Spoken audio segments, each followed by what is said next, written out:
Hello, my name is Nicola Lavoie-Sundet, and I will be hosting the National Youth Voices broadcast live on YouTube. We are launching this National Youth Voice live broadcast to give youth across Canada a means of reaching out to other youth and youth centers across Canada, exchanging ideas, talk about their situation, difficulties, and solution on a platform that is open to discussion. A member of Youth Centres Canada, Kevin Morris, started up a youth centre in this area, the Gatineau Valley, which stretches north along the Ottawa River from Hull, Quebec. And yes, in Ottawa, on the Ontario side of this river sits our federal government.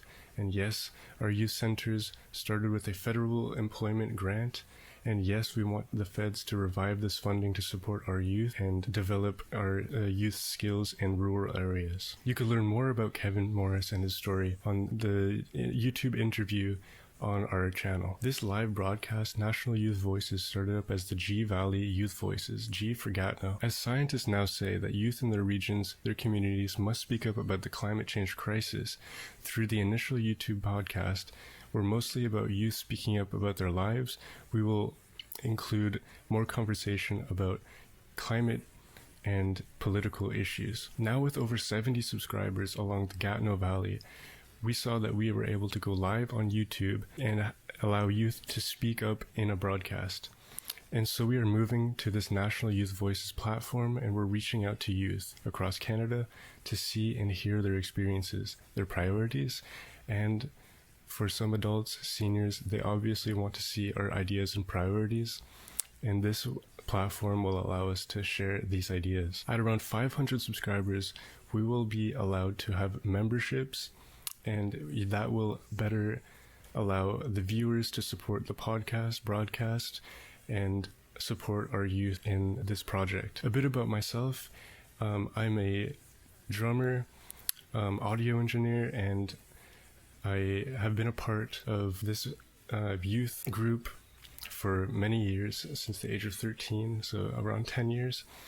And it allowed me to work on my skills in a rural community and meet new people and share my skills with the youth. I have struggled with mental health and substance abuse issues in my teenage years, and it has brought me to experience psychosis, and I have been in treatment for a multitude of years, and I have learned a lot on my way in my path to mental health, bettering my mental health. And we are open to having these discussions on the broadcast if other people relate to my story or would like to learn more and maybe take my experience and learn from it and avoid these issues. Some other discussions that we might be having would include how you and your friends spend a day in your town, what resources you need the most, and what is best about your youth center, how your town addresses these needs you have. What do you think about your community action that address your needs, and can they do better? What are creative ways to travel and learn from other communities?